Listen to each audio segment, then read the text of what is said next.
존경하는 국민 여러분, 이 정권도 벌써 끝물인 것 같습니다. 어떤 일간지에서는 대통령이 퇴임 후 매달 1,390만 원씩 연금을 받는다고 보도를 하고 있습니다.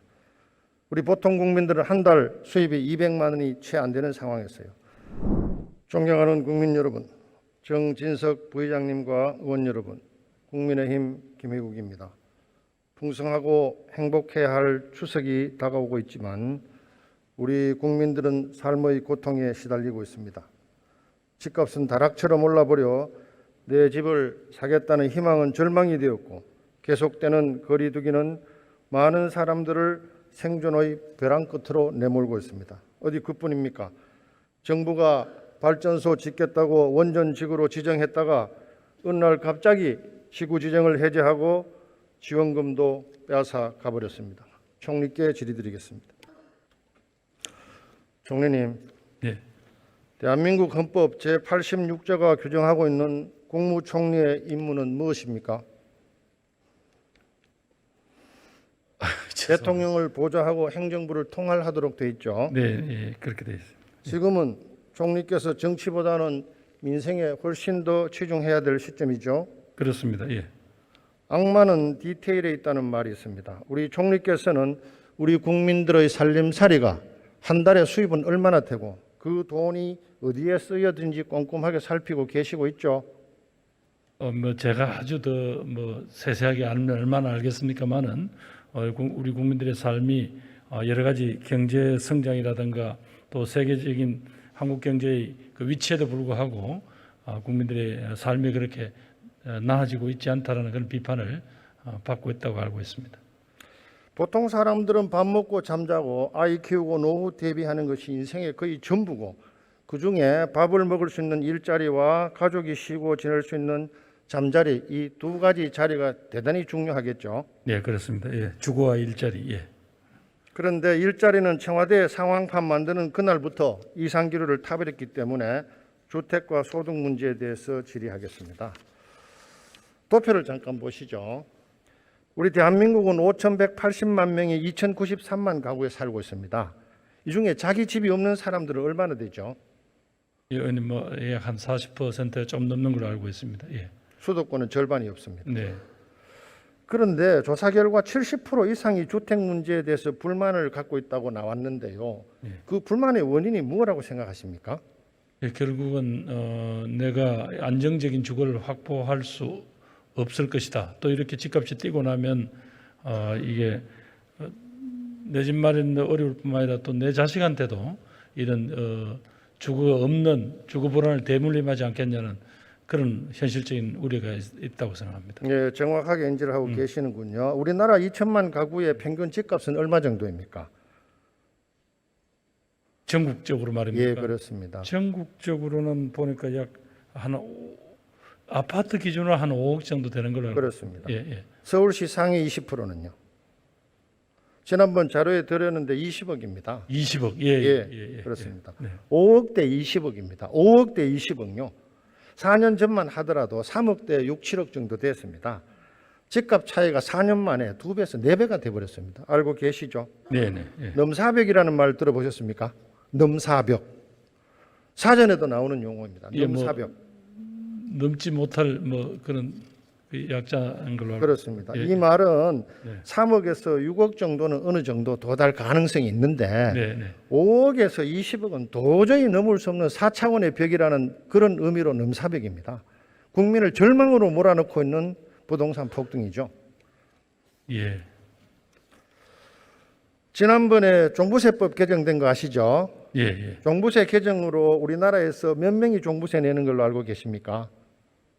지난번에 나온 걸로 보면 한 25만 가구 정도 저는 그렇게 알고 있습니다만은. 총리님, 네. 종부세 대상을요 처음에는 52만 명 낸다 하다가 네. 어떤 의원이 국민 2%만 물리도록 해서 28만 명 낸다 하다가 결국에는 9만 3천 명 내게 됐습니다. 태산 명동 서일필이란 말 아시죠? 종부세로 집값 잡는다고 난리를 쳐서 큰 폭탄이 떨어진 줄 알았는데 나중에 가보니까 쥐가 한 마리 죽어 있더라 이런 뜻입니다. 9만 3천 명이에요. 집값 잡는다기보다도 조금 어떤 형태로든지 그만한 정도 자산의 증가분에 대한 일정 부분 사회적 환원이 있어야 된다, 그런 취지로 시작하셨던 걸로 알고 있습니다만은 조금 종부세 완화 문제에 대해서는 당신 정부는 좀 우려를, 종부세 기준 완화에 대해서 우려를 표명한 적이 있습니다만 국회에서 그렇게 결정을 하셨으니까. 예, 저도 동의합니다. 네. 세금 내는 게 특권이 되는 나라가 돼야 되겠죠.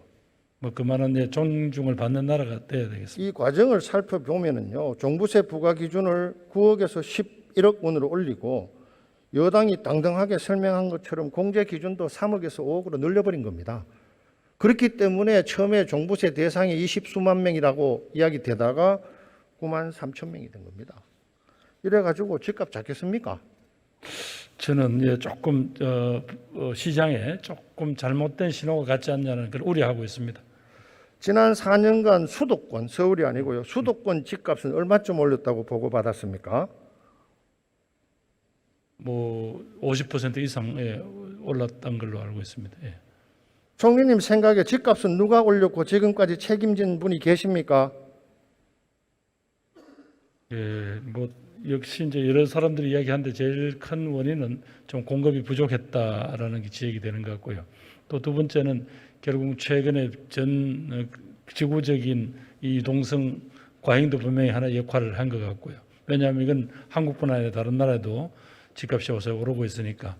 그다음 마지막으로는 조금 우리 사회의 집 가진 분들이 갖는 여러 가지 또 뭐랄까 특권이라 할까 또 이런 부분들도 서로 상승작용을 일으킨 게 아닌가 이런 생각을 하고 있습니다.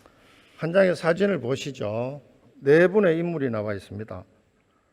다 아시는 분들이죠, 총리님? 예, 예, 이쪽 제일 오른쪽 분은 저는 변창흠 전 국토교통부 장관입니다.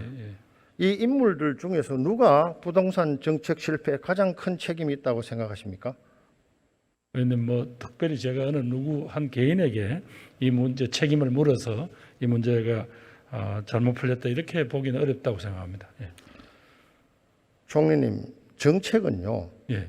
구상하는 사람이 있고 설계를 하는 사람이 있고 집행을 하는 사람이 있겠죠, 당연히. 예, 그렇겠죠. 우리가 작전을 실패하면 누가 예. 작전을 구상했고 누가 작전을 지휘했고 누가 작전을 시행했는지 다 나오지 않습니까? 그렇습니다. 예. 국민적인 재앙이 되고 있는 부동산 정책에 대해서 총리께서 책임자를 잘 모르겠다고 답변해버리면은 국민들은 어떻게 이해를 해야 될까요? 그러면은 거꾸로 묻겠습니다. 총리께서는 이 인물들 중에서 단 한 사람이라도 부동산 문제를 해결할 능력이 있는 사람이 있다고 생각하십니까? 왜냐면 세 분의 부동산 어떤 정책을 다뤘던 세 분 자체가 지금 현재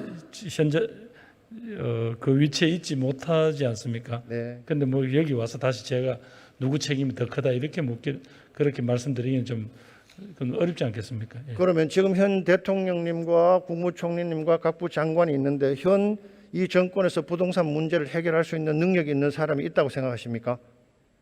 우리 모두 다가 지금 내각 모두 다가 어떻게든 이 문제를 조금이라도 완화시켜야 된다라는 그런 절박감에 매달리고 있습니다. 총리님, 이럴 수는 없는 겁니다. 지난 수십 년간 여러 정권이 명멸했지만 이렇게 부동산 문제 때문에 격차를 만든 정권이 없었습니다. 뭐 그 점은, 국민들한테 사과하십시오. 예, 뭐 그 점은 국민 여러분들에게 여러 가지 상처를 드리고 있고 또 이것이 어찌 보면 이렇게 자산 격차를 너무 크게 함으로써 젊은 세대들한테 많은 좌절감을 준 데 대해서 정부 책임자로 정부 행정의 책임자로서 여러 가지 죄송스럽게 생각합니다. 위장 이혼이라는 말 들어보셨죠? 위장 이혼요. 위혼, 예. 위장 이혼은 예, 뭐 저희들 예. 세금 줄이려고 하는 게 예. 위장 이혼입니다. 예. 위장 결혼 들어봤습니까? 뭐 조금 일부 언론에서 조금 보도된 것 같은데 아마 그 당첨 확률을 높이기 위해서 하는 그렇습니다. 그런 내용이 우리나라 지금 청약 통장 가진 사람들이 몇 명 정도로 알고 계십니까? 한 2,700만 되는 걸로 알고 있습니다. 예. 대한민국 전 가구 2,093만 호보다도 100만 명이 많은 2,800만 명이 청약 통장에 가입해서 당첨을 기다리고 있고 당첨 확률은 하늘의 별 따기만큼 어려우니까 젊은 사람들이 위장 결혼을 하는 겁니다. 시대의 비극 아닙니까? 예. 임대차 3법 알고 계시죠? 네. 작년에 국회에서 세입자들이 4년간 안정적으로 살고 임대료도 5% 이상 못 올린다, 이런 좋은 의도를 가지고 기립 투표를 하면서까지 밀어붙였습니다. 이거 시행해 보니까 시장에 어떤 결과가 나왔습니까?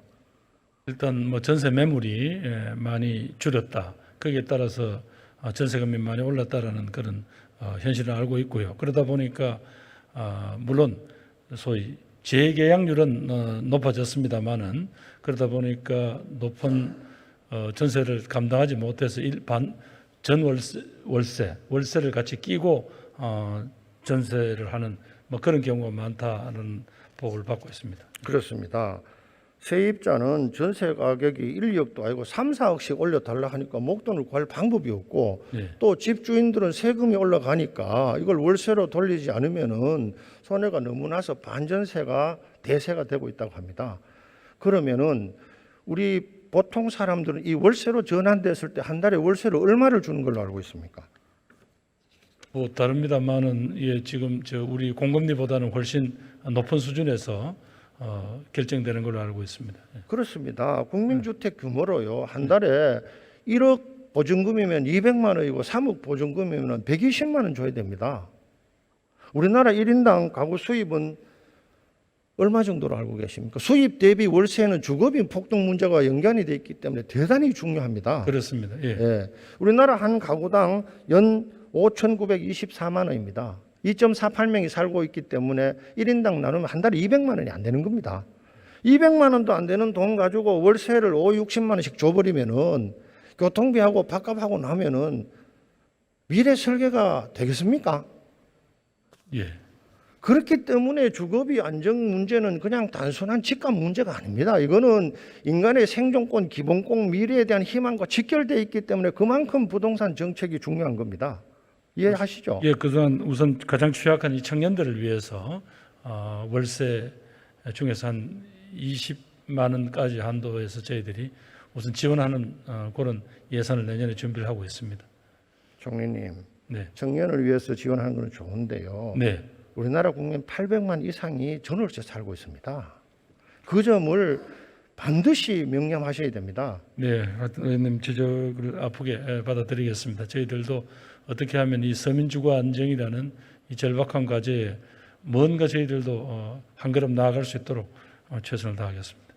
주택 공급 중 하나라고 갑자기 2월 4일 대책 발표한 3080 들어보셨죠?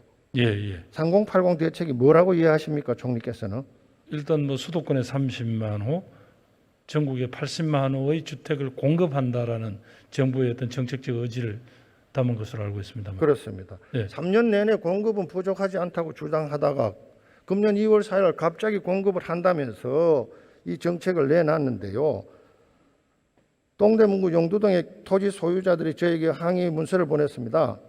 느닷없이 사유지의 LH 중심으로 공공주도 개발을 한다는데 그분들의 말이 내 땅인데 왜 당신들이 들어와서 개발한다는 거야. 나는 동의도 안 했는데 우리끼리 조합 만들어서 알아서 할 테니까 손 떼. 이렇게 항의를 했습니다. 알고 계시죠? 구체적인 뭐 어느 지역에서 어떤 항의가 있었는지는 잘 모릅니다만은 그 공공개발에 대해서 일종의 민영개발을 더 선호한다라는 그런 움직임이 있는 것은 알고 있습니다. 총리님, 국토부 장관한테 제대로 한 보고를 받으십시오. 법에도 없는 후보지를 발표해서 분란을 일으키고 사회주의 정권도 아닌데 행정부에서 사건 침해라고 지금 항의를 하고 있습니다. 행정부에서 덜 익은 정책을 들고 오면은 경험 많은 총리님께서 한번 살펴봐 주십시오. 이렇게 마구제비로 하는 게 정책이 아니지 않습니까? 하여튼 뭐 저희들이 조금 그런 점에서 의혹이 너무 앞섰던 부분이 혹시 있다면 저희들이 좀 더 의원님 말씀하신 대로 디테일이 따라갈 수 있도록 그렇게 좀 더 꼼꼼히 살펴보겠습니다. 집값 상승은 그 자체로도 문제지만요. 정치적으로는 집값 상승이 자산 격차를 불러오고 이게 계급 격차를 불러오는 겁니다. 여러분들이 가장 싫어하는 세습 사회를 만든다고요. 부동산 가격 폭등이 그렇지 않습니까? 의원님 말씀하신 바로 그것 때문에 저희들도 이렇게 고민이 깊습니다. 예. 혹시 지금의 불평등 현실을 다룬 조기동에 쓴 세습 중산층 사회라는 책 한번 읽어봤습니까? 저는 읽지 못하고 한번 읽어보십시오. 예, 90년대 생들의 좌절감을 적나라하게 묘사한 책입니다. 네, 둘째는 이생망이라는 말 들어봤습니까? 네, 알고 있습니다. 국민 70%가 이번 생에는 망했다고 포기해버리는 겁니다. 넘사벽과 똑같은 의미죠. 참으로 고통스러운 이야기가 아니겠습니까? 네, 그렇습니다. 네. 영덕 원전지구 지정 취소 사건 보고 받으셨죠? 예, 알고 있습니다. 예. 2012년도에 영덕 국민들한테 당신들이 원자력 발전소 유치하면 380억 지원금 주겠습니다. 이렇게 사정하듯이 해가지고 수많은 찬반 투표 끝에 영덕군이 받아들였습니다. 예. 그런데 5년이 지나고 나서는 어떤 원인 행위도 설명 안 하고 지정을 취소한다. 380억 반환해라. 반환 안 하면은 법정 권리 물리겠다. 이렇게 공갈까지 쳐가지고 380억 뺏어 가버린 겁니다. 총리님, 정부가 이래도 됩니까? 뭐 의원님이 누구도 행정을 하셨으니까 더 잘 아실 텐데요. 의원님 하여튼 이 문제에 대해서 경위에 어쨌든 영덕 국민들한테 여러 가지 뭐 안타깝고 그 상처를 드린 부분에 대해서는 죄송하게 생각합니다. 그러나 의원님 행정이라는 것은 어차피 그 원인이 소멸됐으면 일단은 이건 반환받을 수밖에 없고요. 그 대신에 어떤 형태로든지 바로 영덕 국민들이 느끼는 그 안타까움과 박탈감을 조금이라도 해소할 수 있는 다양한 형태의 지원책은 마련하겠습니다. 총리님, 우리나라 민법 2조 신의 성실의 원칙이 권력 남용과 양대의 기본이고 사인 간에도 신의 성실의 원칙이 적용돼야 되는 거 아닙니까? 뭐 그래야 최소한도 영덕 국민들한테 다시 한번 정부의 실책을 인정하고 보상하겠다고 말씀해 주십시오. 뭐 영덕 국민 여러분께서 여러 가지 기대했던 바 또 정부의 약속을 믿어주신 데 대해서 이행하지 못한 부분에 대해서 여러 가지 사과를 드립니다. 그러나 여러분들에게 이 절차상 어쩔 수 없어서 여러분들에게 지급했던 그런 지원금을 다시 되받기는 했습니다만 이건 정부 회계 처리상 어쩔 수 없었던 거고요. 그럼에도 불구하고 여러분들에게 조금이라도 여러 가지 위로가 될 만한 여러 다양한 형태의 정부 지원책을 마련하겠습니다. 네, 수고하셨습니다. 네. 존경하는 국민 여러분, 이 정권도 벌써 끝물인 것 같습니다. 어떤 일간지에서는 대통령이 퇴임 후 매달 1,390만 원씩 연금을 받는다고 보도를 하고 있습니다. 우리 보통 국민들은 한 달 수입이 200만 원이 채 안 되는 상황이었어요. 27살 난 어떤 청년이 저에게 이렇게 말했습니다. 의원님, 저는 월 200만 원 남짓 벌고 그중에 50만 원 저축하는데요. 관악구에 30평대 집 사려고 봤더니 11억 원이라서 180년 걸릴 것 같습니다. 이 정권은 주택 가격을 폭등시켜 젊은이들을 결혼도 출산도 못하게 만들지를 않으나 사유지에 공공주도 개발한다고 들이밀지를 않으나 원전 짓는다고 지정해놓고 멋대로 취소를 하지 않나 가관입니다. 더군다나 이런 실정에도 불구하고 아무도 책임지지 않습니다. 국민 여러분, 이런 시대착오적이고 시장과 동떨어진 생각을 하고 법을 만들고 정책을 세운 사람들을 더 이상 용납해서는 안 됩니다. 이제 곧 있을 여러분의 선택이 여러분의 운명을 결정할 것입니다. 경청해 주셔서 감사합니다.